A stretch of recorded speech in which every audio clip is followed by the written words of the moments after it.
As your host for this summit, at this point, we're going to take some time to talk about the larger context that has called us together. The context that makes localizing our food supply not only an urgent necessity now, but an essential strategy in forging the transition to a resilient and regenerative future for the human species. There's a lot to talk about, much to explore. This doesn't fit into sound bites or 3-minute video segments. There's a very big story that's being unveiled here, and you're part of it. If you haven't had an opportunity to catch our first presentation, we recommend you do that now before diving into this one, because it builds on the first. In terms of context, it's very difficult for any of us to make sense of the historical time in which we live, humanity's place within it, and the role we might fulfill as individuals. What makes this especially difficult and confusing as we come to consciousness is that we have all arrived here at a moment when the civilization which has come to dominate and overwhelm the planet is now dying and is entering the early stages of collapse. The human species may have been around for quite a while, perhaps 200,000 to 3 million years, which is an incredibly short time in the 4.5 billion year evolution of the planet. But our current civilization has only existed for 10,000 years or so.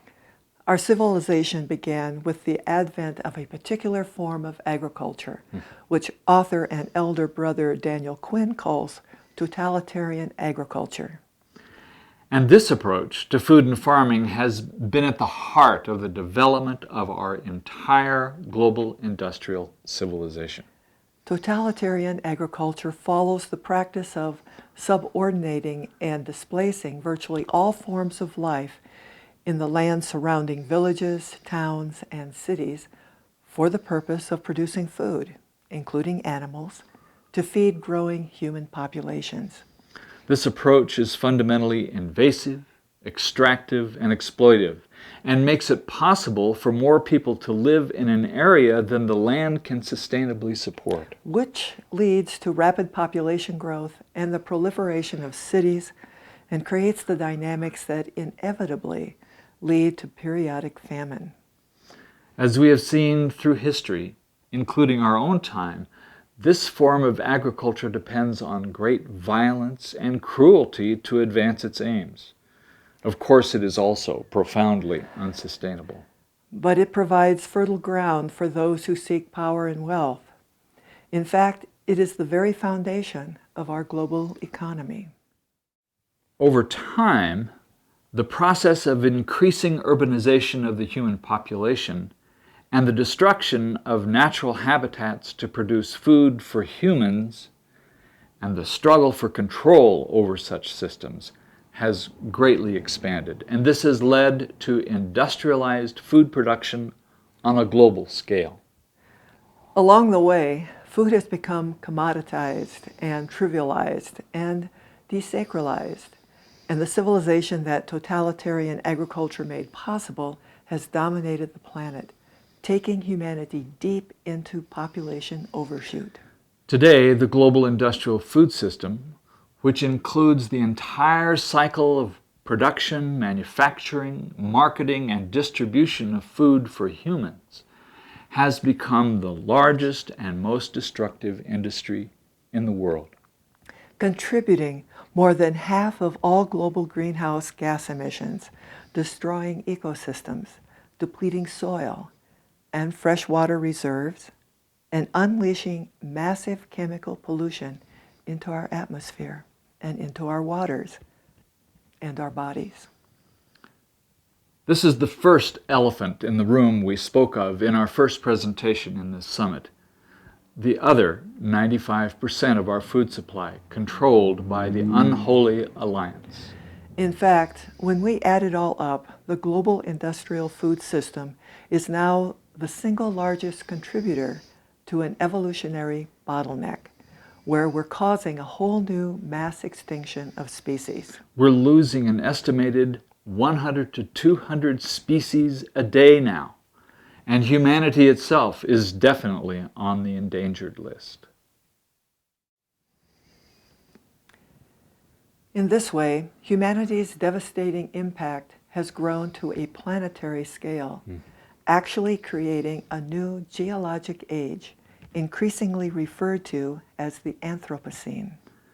Named after humans, because we are now the dominant geologic force on the planet. The Anthropocene is an age of consequences when all the externalized costs come due. It is, you could say, a period of profound adjustment and great uncertainty. All bets are off. In the early stages of the Anthropocene, collapse is a very real possibility. Ecosystem collapse, climate collapse, economic collapse, and population collapse. As the Anthropocene unfolds, human population will certainly be significantly reduced, perhaps to pre-industrial levels. Economic growth will cease and go into steep decline. Agriculture and food production will go through a fundamental transformation. All these things together plunging us into a grave new world. During this epoch, which could last for millennia, humanity will also have to adapt to the devastating long-term impacts of a runaway global warming and widespread environmental destruction. We will find ourselves in a badly damaged world. The Anthropocene is an historical breach, a rupture in Earth's historic evolution and in humanity's history. It's a discontinuity, not a singularity, a catastrophe, not an opportunity. Yes, all of us alive today have been born into a dying civilization. But of course, it's very difficult to discover this in today's society. Almost no one is talking about this reality. It is characteristic of a dying civilization that the entire civilization is in denial of its own demise. When collapse comes, which it always does to every civilization, it comes as a tremendous shock to all except those who are at the fringes, the edges, who are not quite as caught up in the madness. Welcome to the edges of a dying civilization. Living on the edges does not mean necessarily that we're living some kind of wild or primitive or retro or artistic lifestyle, although it's perfectly okay to live that way. From the outside, we may not appear to be much different or live differently than anyone else in this dying civilization, but we can still be living on the edges, in the civilization, but not of it, perhaps increasingly so. At first, we may not quite see or understand what's happening, but we certainly feel it in the core of our being, and it's extremely unsettling and disorienting. Once we are able to see it, to grasp that our civilization is dying, we often experience a tremendous sense of relief. The world, which has seemed so insane, suddenly makes sense. Aha! We remember Richard Heinberg saying in Peak Everything, "My mandatory message of hope is there is no hope for a soft landing, or more of the same, or business as usual, or perpetual growth, or normal life as we have come to know it." But isn't that good news? We still think it is. The Anthropocene could be seen as a radical course correction, not a hopeless scenario. Tim de Christopher, one of the greatest environmental heroes of our time, provides some very pertinent perspective here. He says, There is no hope in avoiding collapse. If you look at the worst case scenarios for climate change, those pretty much mean the collapse of our industrial civilization. but that doesn't mean the end of everything. It means that we're going to be living through the most rapid and intense period of change that humanity has ever faced. And that's certainly not hopeless. It means we're going to have to build another world in the ashes of this one. And it could very easily be a better world. What we're discovering in this summit is the role that food localization can play in building a new world out of the ashes of this one. Perhaps you now have a sense of why we say in this local food revolution that we are not working to bring about change. We know change is coming, whether we want it or not. Profound and radical change. Food localization is about preparing ourselves and our communities for the unstoppable changes of the Anthropocene winter or dark ages. But more deeply, it's about creating the conditions that will ensure a spring on the other side. On the other side of the Anthropocene, there at least is the possibility of what Thomas Berry calls the Ecozoic epoch, a time in which what is left of humanity will at last arrive at species adulthood, and we live in a mutually enhancing relationship with the Earth and with the Earth community. This will be a period of planetary healing and regeneration, a time of recovery from the damage inflicted by our totalitarian food system and our industrial civilization, a return to honoring the sacredness of life. The underlying reason for this local food summit is we've learned that highly localized regional food sheds can serve as our lifeboat through the Anthropocene to the Ecozoic. When the deep evolutionary potential of the human species, which has been mostly obscured during the last 10,000 years, can at last begin to become evident. Here at the brink of the Anthropocene, as we're about to go over the cliff, it's important to pause and consider what we're facing, how we got here, and what needs to happen as we go forward, if we go forward. That's why we're taking a different approach with this first Local Food Summit, and why the series of presentations we're offering are not what you might expect. We're taking a very deep breath here and taking our time. Considering the Anthropocene also begins to get at our underlying fear, which is part of the context for this moment in human evolution. The reality is that we have all feared the worst, and for the most part we still do, although we rarely talk about it. There is a pervasive collective fear among us that is existential. It's not just death or suffering that we fear. It's meaninglessness and hopelessness and emptiness that we fear most of all. Such fears are endemic to a dying civilization. This is something that the two of us have been taking head on in our work for quite a while now, and continue to do so in our local food work. For instance, in 1998 and 99, we offered a weekend workshop called Y2K, The Opportunity of a Lifetime. One of the first things we did in that workshop was a process to bring to the surface people's deepest, darkest fears about Y2K. But the fears that came up actually went much deeper than Y2K, which we understood as a kind of proxy for the crisis of modern human civilization and an early warning of the possibility of its collapse. The fears many people were experiencing or denying were existential. For many, especially those who were sensitive, the Y2K crisis caused a kind of psychological or spiritual paralysis. The purpose of our workshop was to move people through their fears so that they could begin to get in touch with their fundamental purpose in being on this planet in the first place, and to actually get on with it.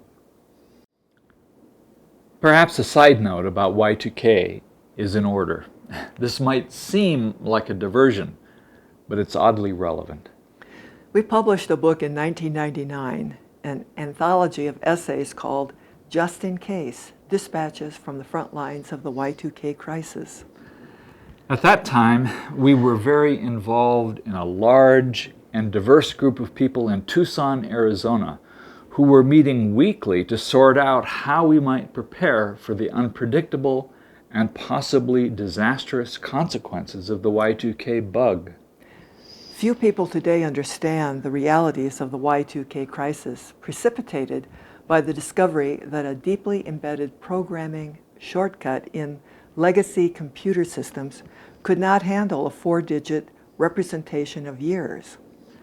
Everything had been based on a 2-digit nomenclature, as in 99 for 1999, where 00 could only mean 1900, partly because no one had imagined that the systems they were creating would last into the 21st century. Programmers all thought they were building temporary systems. The concern arose that when the clock rolled over at midnight on December 31st, 1999, these legacy computers, which ran most of the world's infrastructure, could produce some dangerously unpredictable results. A computer coming across year 00 would not know if it meant 1900 or 2000 or even something else. Computers don't deal well with ambiguity. Since the vast majority of computer calculations were tied to time and date, no one knew exactly what might happen. But it was clear that they couldn't afford to just wait and see.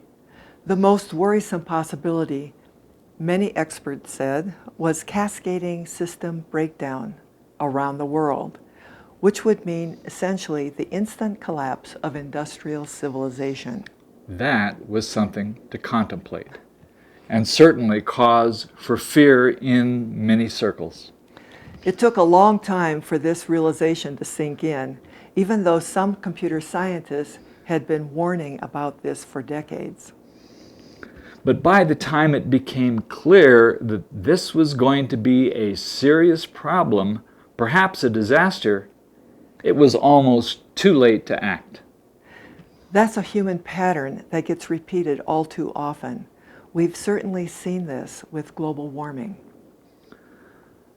The solution to the Y2K bug wasn't complicated, but it required massive amounts of code being fixed, rewritten.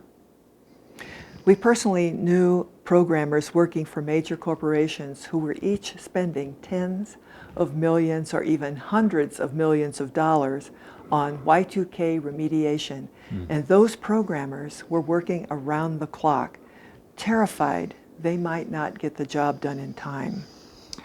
At the stroke of midnight on December 31st, 1999, and in the minutes that followed, it became apparent that nothing major was going to happen. The folklore of conventional wisdom later told us that nothing happened with Y2K because it had never really been a problem. It was a hoax, we were told. The truth is a bit more useful. Nothing happened because around the world we spent $500 billion fixing the Y2K bug, more than the cost of the entire Vietnam War. We got the job done just in time, thankfully, throwing money at it, but we almost didn't make it. It was a very close call. What finally made the fix possible was hiring thousands of bright young programmers in India and Pakistan who eagerly worked for very low pay, which gave birth to the outsourcing industry. There are many valuable lessons in the Y2K story. We saw it as a teachable moment for individuals, communities, and societies. But the opportunity for learning was largely lost, partly because we were successful in solving the problem at the last minute. People could go back to sleep again, and they did. Until 9/11. Until an inconvenient truth. Until peak oil. Until it became clear that we were facing the 6th mass extinction of life on this planet. In all, Y2K was a poignant reminder that a crisis is a series of problems ignored until they become terminal. We can now say that the entire Y2K incident was actually a symptom or manifestation of a dying civilization. and unfortunately reinforced the naive but widely held belief that we humans can easily solve any problems we might create. At first, it may not seem that seeing we really are living in a dying civilization will do very much to alleviate our deepest fears. But what will dissolve our own fears and break us out of our paralysis is coming to some even more fundamental realizations, including, while we find ourselves at an extraordinary moment in the history of this planet, a time of great peril certainly, it is also a time of great promise. In this moment, many of us find ourselves being called in unexpected ways. We are discovering we have been born into this time because we have something to contribute in this very difficult situation. We're on a mission. We were sent here for this, and that's what has brought many of you here to the Local Food Summit. it is part of the nature of the evolution of the universe that it is self-healing and regenerative. And we, those of us who are so called, are designed to be part of the process of healing and regeneration. Food localization is a core element of this process. In fact, we will make the case that the healing and regeneration that needs to happen on this planet must begin with localizing our food supply. These realizations are very good news indeed. We're going to take some time here to explore these fundamental realizations a little, because they change everything. This may not be what you'd expect at a local food summit, but it's all directly relevant. And you're implicated. We recently heard John Fullerton speak at a Regenerative Future Conference in Boulder in mid-May. Many of you may know him for his work with Capital Institute. John was formerly a Wall Street capitalist, a highly successful managing director at J.P. Morgan. After leaving Wall Street in what he calls a deep think mode, he studied limits to growth and came to understand all too well the implications of exponential growth on a finite planet, an irreconcilable conflict. That's quite a shift. He felt the fear, the existential fear, especially after his own close encounter with 9/11, and it went deep. His quest became to discover, as he puts it, an honest foundation to be fearless from. That's quite an extraordinary thing to be seeking, and it took him all over the world. That's the hero's journey. It took a while, but he finally reached the point where, as he says, my fear moved to fearlessness when I saw the pathway. Fullerton's story is very important because it offers a promise that you almost never hear these days, that our fear will become fearlessness when we see and follow the pathway. But what pathway? We will say that it is the pathway that the process of the evolution of the universe has been following for nearly 14 billion years and is just now beginning to become conscious in human beings. That's a pathway we can learn and align with and even embody. Very recent science has given us a basic understanding, if not totally complete, of the evolution of the universe. But a handful of extraordinary individuals have been able to discern the underlying patterns and processes that are embedded in the evolution and in everything, including human beings, including emerging food sheds. As a result, we now have an opportunity to not only see that pathway, but to align with it, to embody it, to become the co-creative agent of the process of evolution itself. That's what we're moving towards in this Local Food Summit. It's very encouraging to learn about a highly successful but recovering Wall Street capitalist who discovers that the latest science is teaching us, as he says, that how the universe actually works is highly aligned with our ancient wisdom traditions, indigenous, Eastern, and Western. He is quick to point out, however, that the latest science isn't yet showing up in our schools and universities. And for that matter, not much of our ancient wisdom traditions are either. We ourselves have to go out and find the discoverers of such knowledge and find the wisdom keepers. Fullerton and his colleagues produced a breakthrough paper titled Regenerative Capitalism: How Universal Principles and Patterns Will Shape Our New Economy. His journey continues to unfold and to be a source of inspiration and instruction for those of us who have the privilege to be a witness. By the way, Fullerton says he has recently changed the title of that paper from Regenerative Capitalism to Regenerative Economics.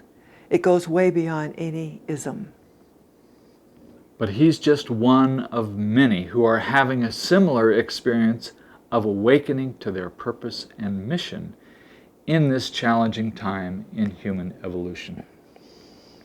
It's significant that Fullerton became a student of Alan Savory's holistic management approach and co-founder of Grasslands LLC, working to reverse climate change through healing the planet's grasslands.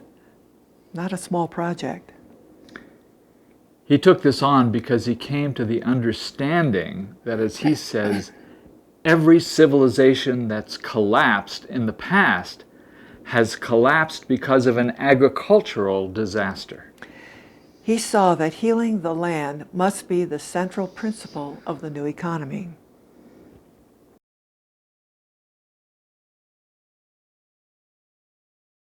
This story points to the other good news. Individuals like John Fullerton are mysteriously appearing everywhere, often in the most unlikely places, even Wall Street. They bear within them the seeds of the future that is attempting to emerge in us and through us. We call them evolutionary catalysts. You have been hearing from many of them in this local food summit. Although in this context, we are inclined to call them food shed catalysts, because that is the particular arena to which they are called. And if you've gotten this far in the Local Food Summit, it's likely that you're among these emerging food shed catalysts too. You are implicated. You are an evolutionary catalyst, bearing within you the seeds of the future that is attempting to emerge in you and through you. We'll speak more about that a bit later.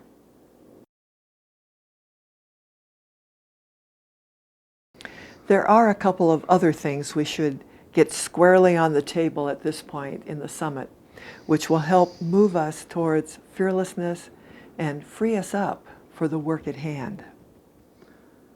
First of all, it's important to know that the collapse or death of a civilization is not necessarily synonymous with the extinction of the human species. Although in our case it definitely could end that way, we're certainly on the endangered list. Part of what this means is that we don't have to get caught up in saving any aspect of our current civilization. It can't be saved. And we certainly don't need to put any effort in fixing any part of it, like the industrial food system. It's unfixable because it's dying. This is a crucial realization and will save us from wasting a lot of time and energy. We can let all this go. Where we do need to put our focus instead is on ensuring that the new civilization which will rise out of the ashes of this one will be much more closely aligned with the universal principles and patterns of the evolution of the universe, and not in conflict with them. And we need to hold the possibility that the next stage of evolution of the human species, if we can move not only successfully but appropriately through this evolutionary crisis, in a moral, ethical, and spiritual sense, could reveal that the potential for human being and human civilization is far, far beyond what we have dared to imagine. That said, it's also important to know, and this takes a while, that the physical death of an individual human being doesn't necessarily mean that individual ceases to exist. Although if we're not prepared for the transition, it could certainly seem that way. This is also very good news, and when we are finally able to take it in, will gradually alleviate some of our deeper fears. It also means, however, that those of us who feel called to this work will probably never be let off the hook.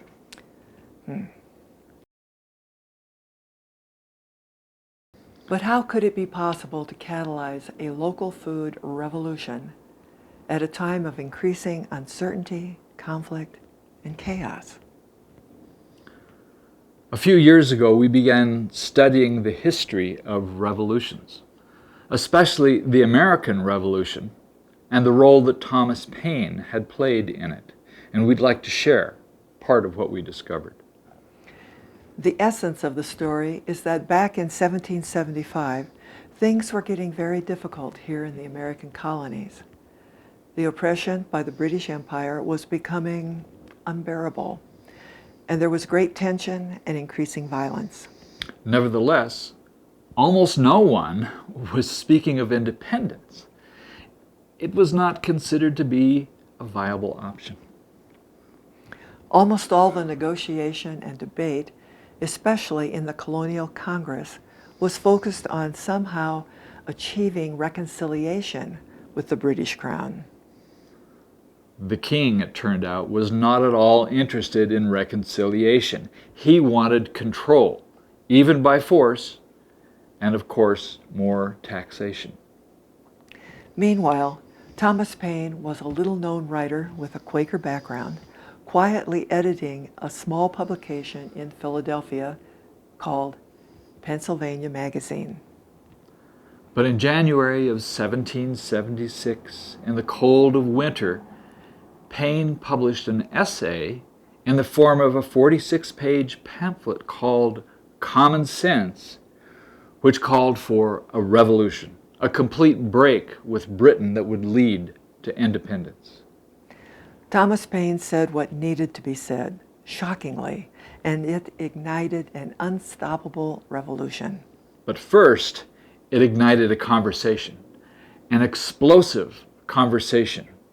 And only 6 months later, the Declaration of Independence was signed by each of the 13 colonies, and a new independent nation was born, a democracy. It's worth taking a moment to look at how this happened. Paine had worked out a deal with a Philadelphia printer to print and distribute 120,000 copies of Common Sense in that city. Their plan was that the pamphlet would be sold for 2 shillings each, and that Paine and the printer would simply split the revenues. Now, there's no way to calculate just how much 2 shillings would equal today, but it would be roughly equivalent, we think, to the price of a mass market paperback book today. It was not a trivial amount of money, certainly more than a high-end coffee drink or a mug of really good craft beer. Well, the plan worked, and the essay went viral, and so did the conversation that followed.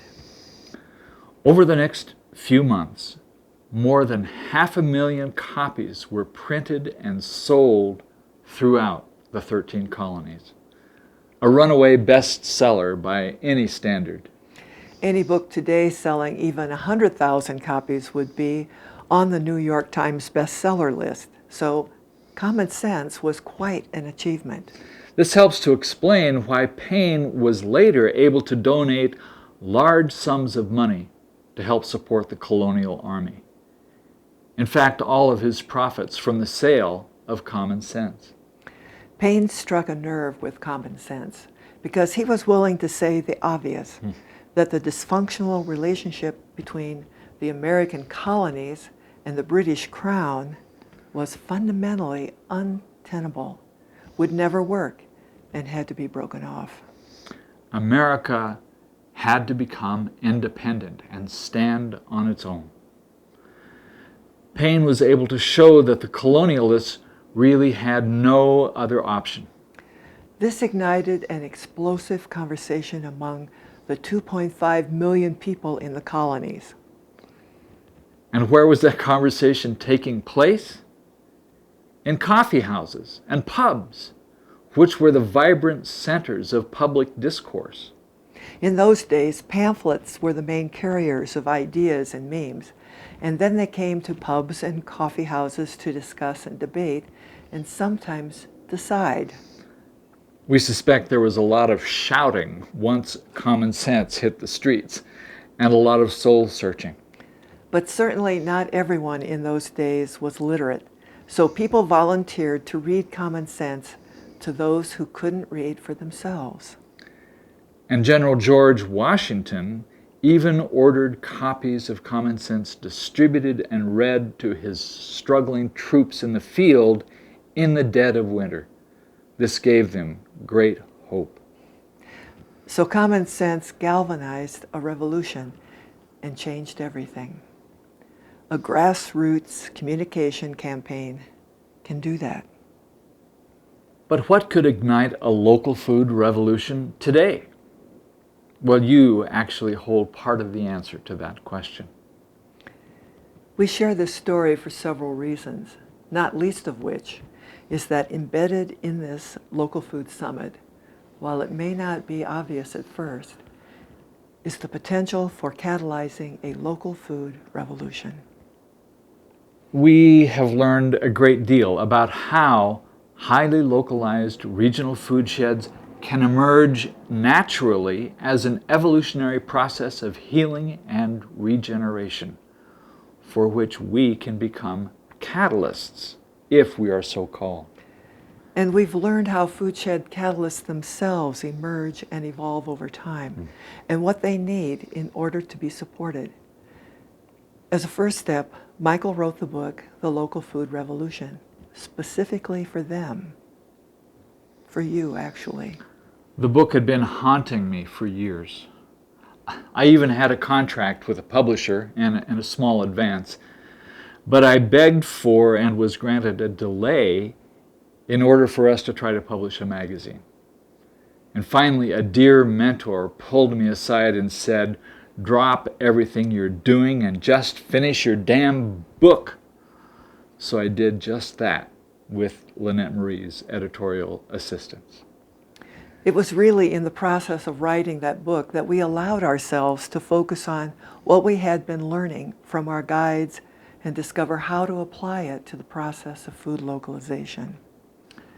It took many months of very long days of work, but the breakthroughs finally came.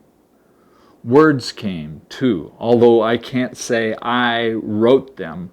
I was their scribe, their servant. Lynette Marie was the chief editor long before the manuscript was submitted to the publisher.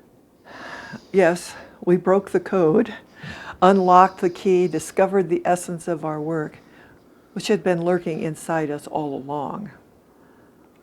Once that was clear, the task became discovering how to make this material available to those who really needed it and could make the most use of it.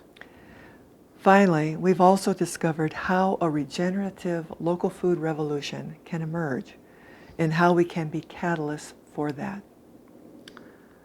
That is, we're in the process of discovering how a regenerative local food revolution can emerge and how we can be catalysts for that.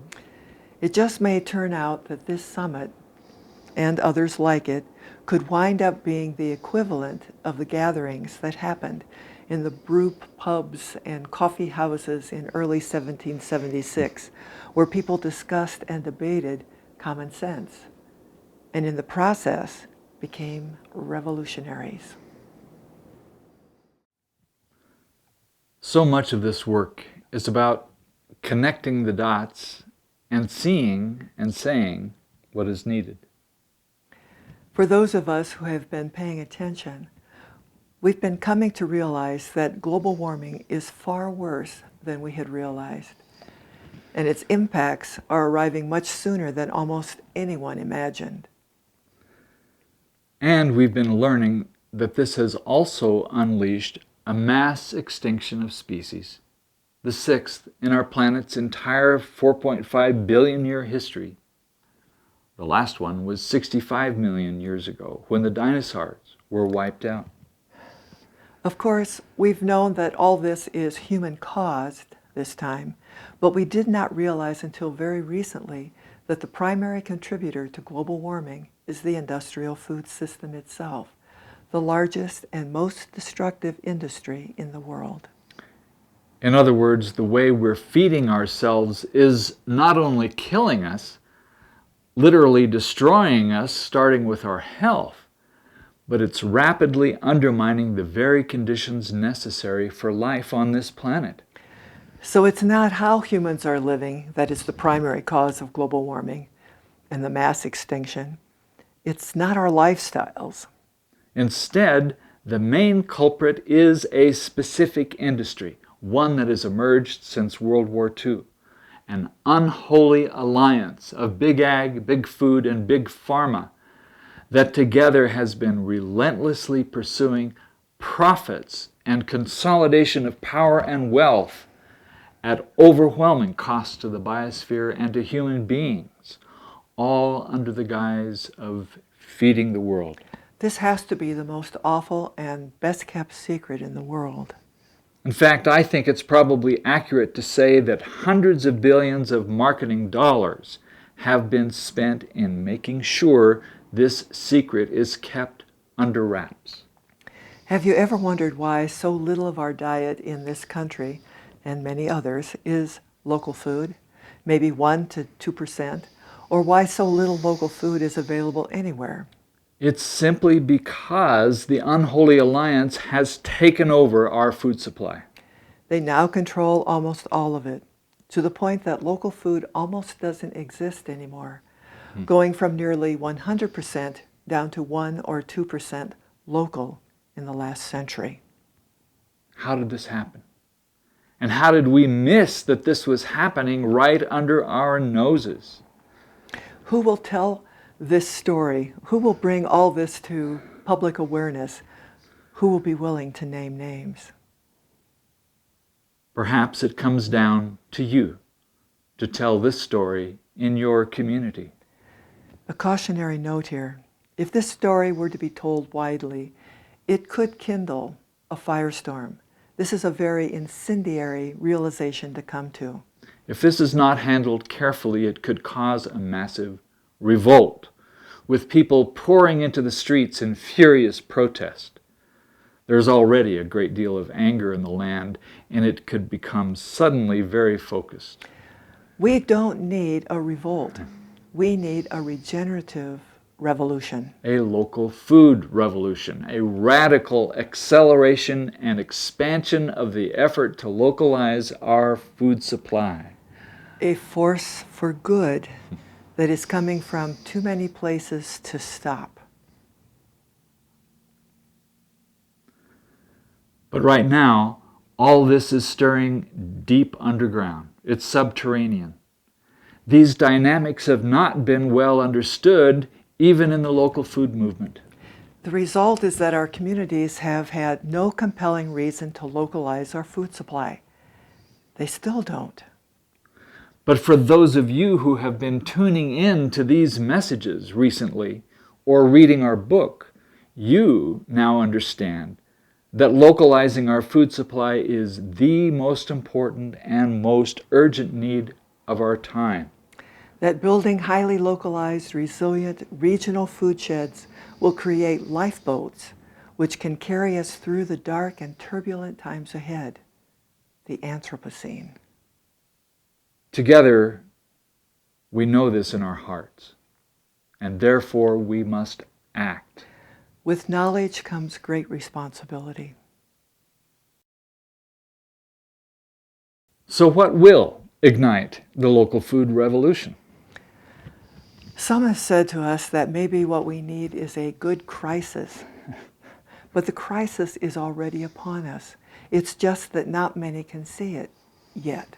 To ignite a local food revolution, to lift the movement to a whole new level of effectiveness and impact and scale, to do the heavy lifting everywhere, what is needed is a core of revolutionary food shed catalysts who are well-informed, well-trained, self-organized, and very well equipped to contribute in their communities. Together, these individuals will be the foundation of the local food revolution, a catalytic nucleus of healing and regeneration. Such people will be the front lines of the local food revolution. We hope many of you will join us. Earlier this year, about 60 such individuals chose to join us in a radical experiment, the first boot camp for emerging and aspiring food shed catalysts. That was the beta version of our online course, Igniting the Local Food Revolution in Your Community. At the end of this summit, we'll be opening that course up to those who are ready. In essence, we're attracting and activating and cultivating food shed catalysts, equipping them with the perspective, the tools, and the processes that can make them radically more effective in the work of localizing the food supply in their communities. Finally, we'll just say this. A real regenerative revolution is a rare thing.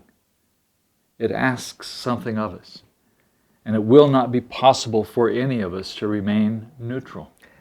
Regenerative revolutions are not based on economics, politics, or ideologies. Fundamentally, they are driven by moral, ethical, and even spiritual values. Regenerative revolutions are called into being, and they call us to a deeper level of being, and we cannot escape. The local food revolution is a calling for us to rise to the greatest occasion in human history, a calling that radically reorganizes our priorities, our actions, and our intentions. Now it's your turn. You are needed. And here we have a gift to share with you, the Declaration of Local Food Independence.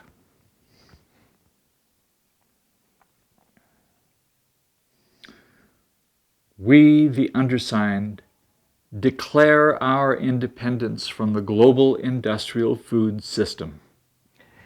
We join a growing community of eaters and local food producers who are building regional food sheds. Together, we are reclaiming our food sovereignty by shifting our food supply from the global to the local. We hold local food in our food sheds as sacred. We pledge to eat and drink as local as possible. We pledge to actively support our local farmers and ranchers who produce food for our community. We pledge to actively support local food enterprises that source from local farmers and ranchers.